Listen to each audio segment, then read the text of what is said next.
back to the Fraudcast. We are joined today by Rachel Lund, the Chief Risk Officer here at Sandia Area. Rachel, welcome. Thank you for being here today. Hey, Rachel. Thanks for having me. Yeah, thanks for coming on. If you could give us just kind of a quick introduction into your role, what does a Chief Risk Officer do? If you want to talk a little bit about what your team does, and then maybe how that impacts members' experience, whatever you want to share. Yeah, so as you can imagine, we live in a world of risks. There's a ton of them. Yes. And so my job really tries to look at all of those risk areas and how are we addressing them. So my job is not to eliminate risk by any means. Risk can be a good thing. It can be a good thing in our business. It can be something where we take some risks and they pay off. Right. So we don't want to eliminate risk. That's not what risk management is all about. It's really how do we want to address them? What risks do we want to mitigate so that we can take better risks somewhere Okay. else? That's really interesting. Yeah, so it's risks in all different areas. You know, we have deposit products that come with some risks. We have loans that come with some risks. Yep. We've got interest rate environments that come with some risks. The financial things, the asset liability management, all of those things. We've got compliance risk. We've got transaction risk. So tons of risks that we look at. All the that- businessy stuff. Right, All things the that you would businessy normally think stuff. about. Nice. Things Totally. risk Yeah. associated with that. Totally. And, we want to make sure that we're taking smart risks, and we want to make sure that we are not risking our members' assets. Yes. Members trust us, and so we want to make sure that they can trust us.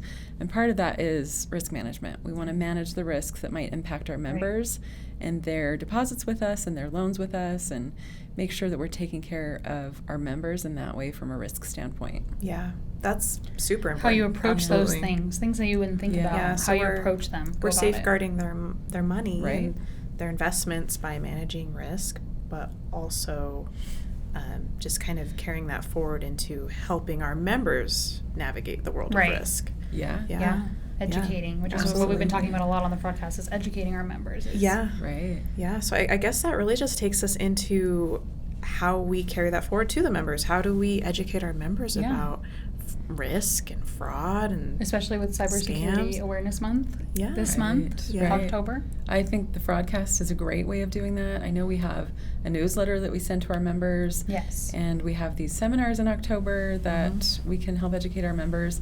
And we really do take that seriously. It is part of our job to provide that education because a lot of our members aren't going to get it anywhere else. They're Yes. not out there seeking education about fraud and scams. Yeah. If we can bring some of that to them, I think it's a huge win for us and it's a huge win for our members that might not know what's going on out there about fraud and scams. Yeah. And wouldn't know otherwise if we Yeah. didn't give them that information. Right. It's Well, Right. as a person who's just kind of out in the world, what is out there? What is going on? What? Yeah, what What scams are we are you up seeing anything against? prevalent in terms of scams and fraud in particular right now? It is so hard to summarize or fine tune it because there's so much going on out there. It's crazy. So one of the things that we're seeing a lot of, and I tell my department, I have a compliance department that reports to me, and we monitor for suspicious activity. We Okay. monitor some of the scams that are going on, and I tell them that the only time I ever cry at work is when we have one of these elder financial abuse Oh, gosh. scams. Oh, And yeah. I remember once, just like a month ago, crying on the drive home because I had just read this story about an actual member who had lost a lot of money from an elder abuse scam. So those are the ones that we're seeing Really a ton hard. of. We're seeing a ton of elderly people getting targeted. And usually it's either a family member or a carer, someone that they know, or it's someone approaching them online and gaining their trust Right, and building deceiving rapport. them. Yeah, and deceiving them into sending a ton of money. So, Oh, no. one example that we see a lot of is like a romance scam. Yeah. Old people Yes. can sometimes be lonely and vulnerable in that way. And so someone approaches them online and develops a relationship with them. And, a couple of years ago, maybe 3 years ago at the credit union, we had a member who sent over $150,000. Oh my Wow. gosh, that's so much That money. is so much money. Oh my That's why it gosh. stands out in my mind, right? Because Wow. it's so much money, That's but heartbreaking. it is Yeah. so heartbreaking, right? It's a huge chunk of her savings, almost all of it, Oh my gosh. that she sent to this scammer, and who she believed was someone that loved her. That she She trusted, really yeah. genuinely believed that Yeah. person loved her, and she trusted that Yeah. person. Yeah. Oh, man. So that's really sad. Other times we see a family member maybe stealing money from their parent or grandparent. And one of the things that happens is that elderly person refuses to believe that it could be their loved one. Right. Well, yeah. So they such can, a betrayal. Right. Totally. That you wouldn't expect it. Yeah. So we had someone just a few months ago who continued to call the credit union and report transactions as fraudulent, but this elderly member also let her son use her debit card. Oh. And so she knew that that was happening.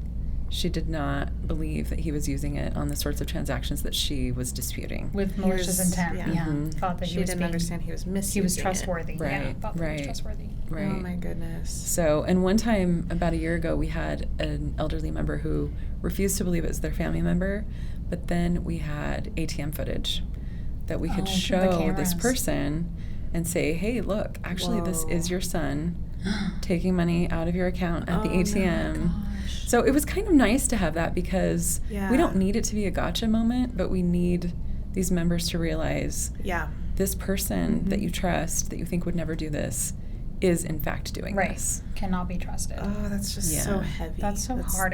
Those yeah. are such. I can imagine those being such difficult conversations to have with the member. Yeah. Just changing their way of thinking. You know, they trust this person, whether it's an online scammer or their family member, and they wouldn't. You know, we were saying this in a previous episode. You want to see the good in people, and you always want to give people Yeah. the benefit of the doubt. So having those difficult conversations to try and I know. reframe that thinking.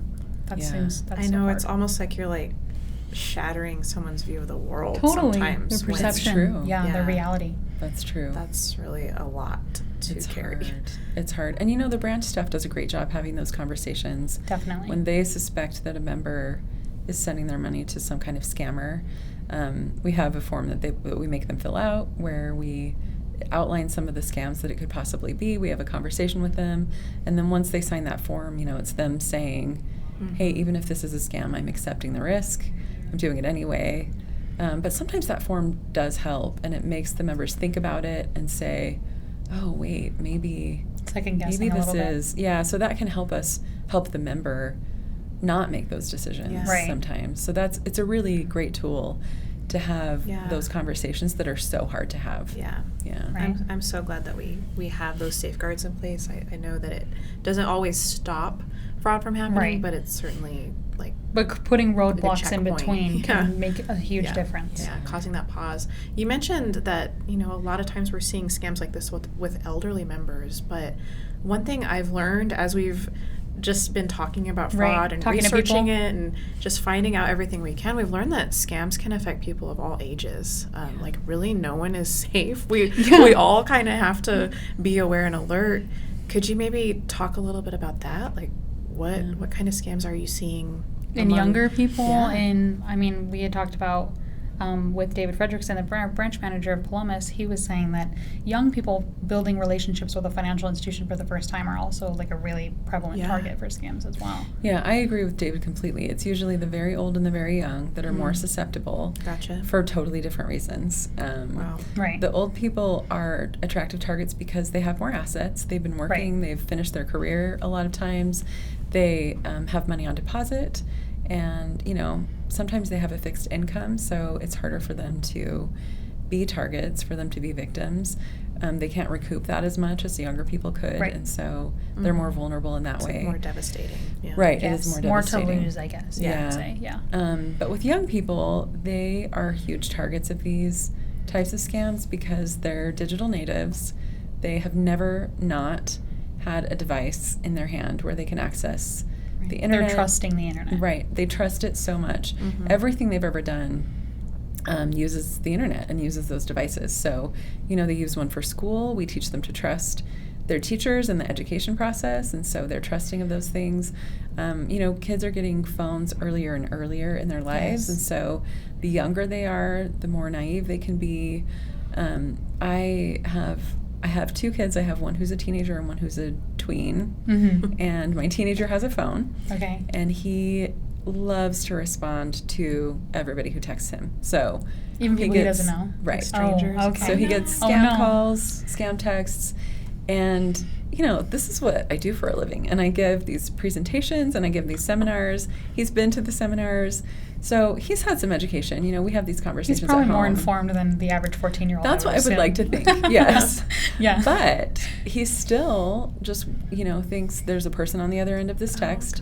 gosh. And I'm going to connect with that person, you know? Like, that's what they use this technology for, to connect with people, with their friends, with their grandparents who live far away. Yeah. And so, you know, he just thinks, this is another human being that I'm going to connect with, and so he responds. And even that though can be risky territory. Totally. And I've tried to discourage it, but this is what makes the young people attractive targets, because they will be a little bit more naive and more trusting, and they'll be more likely to respond. Whereas, you know, you and I have been through this training. We know what's going on in the world. Yes. We get a scam text, we're just going to block the number and delete it. Right. You know, give it no thought. Right. So those of us who are more aware of what's going on out there, those of us who are taking training every year at work, having conversations with your coworkers and family about scams, maybe just a little bit more experienced. Right. Yeah, we're gonna move on and not engage with engage with it. Do you think it's like I don't know about your son specifically, but like teenagers or younger people in general that engage with scammers, whether it's innocently or the naivety of it, is it like maybe a guilt thing a little bit? They feel bad not replying or not answering? Maybe, yeah, because they've been conditioned to just, this is how we... I get a text, I'm going to answer it. Right, this is how we correspond with each other, so... You hate it when someone doesn't text you back, so you're going to text someone back that texted you. Right, maybe that's a part of it. I'm just trying to think through what that could look like. I think we have like a natural drive to connect with people, and maybe if technology is like your primary way of connecting with the world, then you're probably going to naturally want to assume that everyone else is trying to connect. I was with his friend group one time, and one of his friends answered a call from someone she didn't know who it was. And she like started using an accent, and just like kind of it was a game a little bit too. And so I think there might be an element of that as well. Kind of like toying with them a little bit. Do you know what they're, I don't know if you've seen like the messages that your son responds to, but do you know what they're saying? Like, is it believable, or is it very obviously like typos, like, you know, the common signs that you see in scams that you look for? Or does it look really convincing? Well, and going back to your original question about what kind of scams are we seeing, one of the things I'm seeing a lot more of, and you know, I've been doing this for a long time. I've been doing risk management for probably 6 years. I've been here at the credit union doing compliance and things like that for a lot longer than that, a couple of decades. And so one of the things we used to see is it was really obviously low quality. Maybe there were typos, maybe the text didn't make sense. But now that we have AI, the criminals are using it to make really believable texts and phishing emails and all of their campaigns to try and get us to disclose our information are really, really sophisticated. So a lot of it does look super believable, you know? And so we have to be really wary about, you know, are they contacting us without us contacting them first? That could be a sign that it's not legitimate. And that's one of the things that I tell my son, my kids to look out for. You know, if you didn't make contact with this company or this person, it's probably not legitimate. Right, and they're reaching out to you. Yes. We have also said that a few times since filming. If it seems like it's too good to be true, it more than likely is.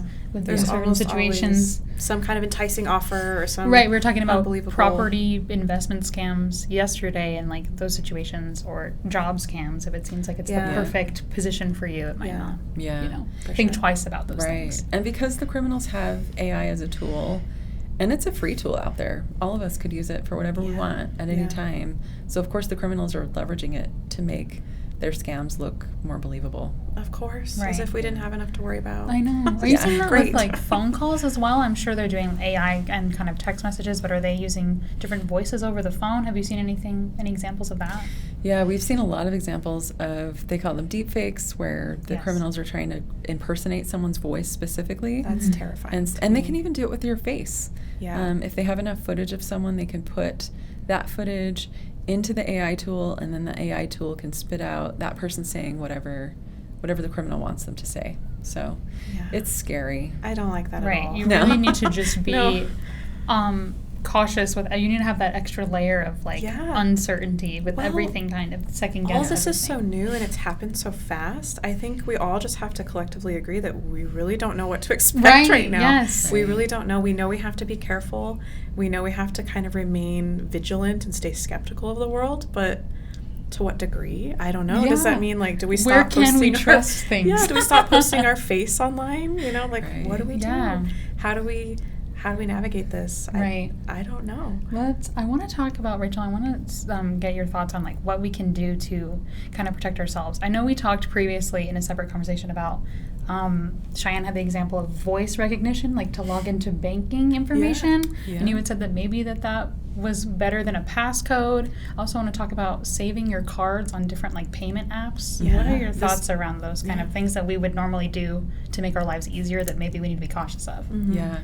Okay, those are great questions. And some of this I do cover in the seminar. So if people want to come hear more about passwords and passcodes, I could talk about passwords and passcodes for probably a whole hour, and people might get bored, but I feel really passionate about it. We want to hear it. We want to know what you think. So there are ways of strengthening your passwords and passcodes, making them stronger. And sometimes you're setting one on a website and it'll tell you the strength, like this is weak and this is okay, and then this is a strong password. Okay. So, I'd love to talk about what makes a stronger password, but one of the things that is super important that a lot of platforms have moved to is multi-factor authentication. So one of the factors will be that password or passcode, but then you also have to have another layer of security. So the biometrics you're talking about with facial recognition or the fingerprint, that's another layer of security.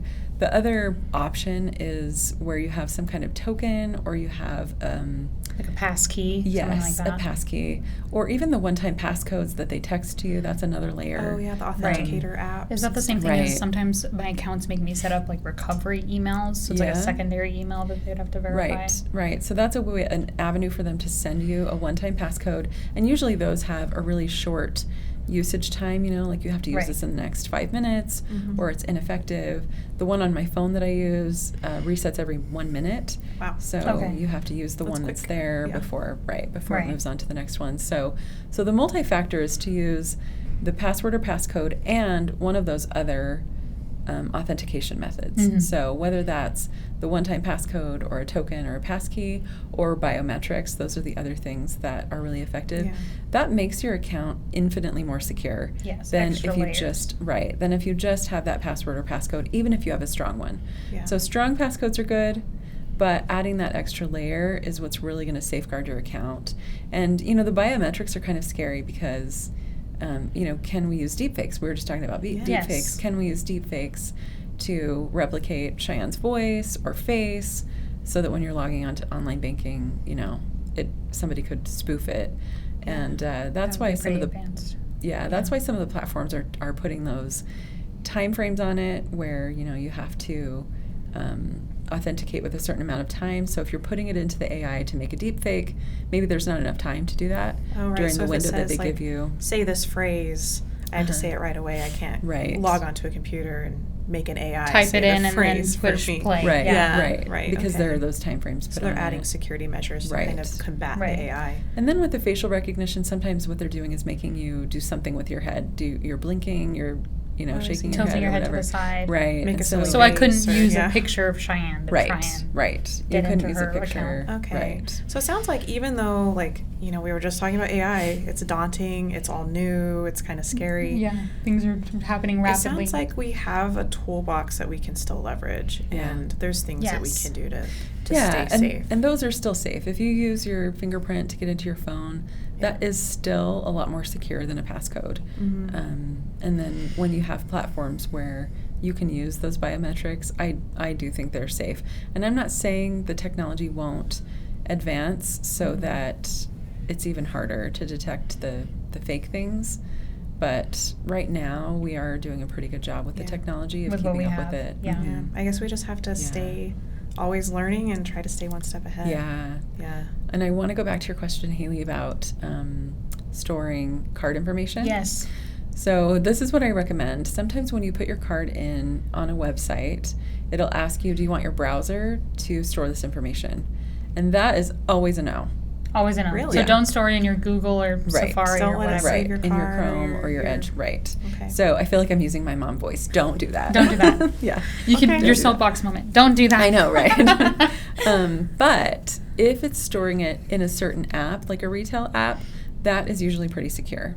Okay. So, Okay. So like in Amazon. I for was thinking, example, right. I was thinking about that because I Target, have like maybe. one of my credit cards does like a virtual card, so you can create different virtual cards for different merchants. So like for my Smiths app, I have a Smiths virtual card version of my credit card, and I save that in there, Yeah. and that's like for my grocery transaction. So I wasn't sure. Yeah. Wanted to get your opinion on those. Yeah, things. that's stored just in the app. Whereas if you store it in your browser, what happens is any other site that you go to, and you've already stored it in your browser, can share it with that site. So even if all you put in is an email address, but you've asked your browser to store your credit card information, they can still capture that in the background, even if you haven't authorized that specific website. Oh, they're still to catching that capture data. your- Oh wow, to I did capture not know I that. didn't know that. I don't think I have my cards I'm on, but I have horrified my suddenly. email. Maybe Yeah. I don't want my email there. Wow. Right. So like even Amazon's a good example. So if you're in Amazon on the website, not the app, and Amazon has stored your credit card, that's a lot safer than if, you know, Chrome or Edge or Safari, whatever browser you use, has stored your credit Has card your credit information. card. Oh. Yeah. Okay, so we are doing the right things as of right now. Yeah, but that I'm is gonna- really good to know. I'm gonna go check after this. I know, I'm gonna go check after this too. And there are ways, if you've stored your credit card in your browser, to delete it. You can go into Yeah. your settings and make sure that you're deleting what it has stored. So Right. Yeah. if you're just learning for the first time that that's not a good thing to do, You can it's not reverse too it. late. You can Yeah, reverse it. it's not Yeah. too late, Right, exactly. Right. Well, that's good to know. And then I see maybe is that a part of it too when you're making purchases online and it always says save this card for future purchases. I Right. always check I'm always no like- because I'm wary of that. I'm always like, yes, one less thing. oh, So see, I check no. Right. I'll Because it put can in be my stressful. cardigan. Yeah. Right. Yeah.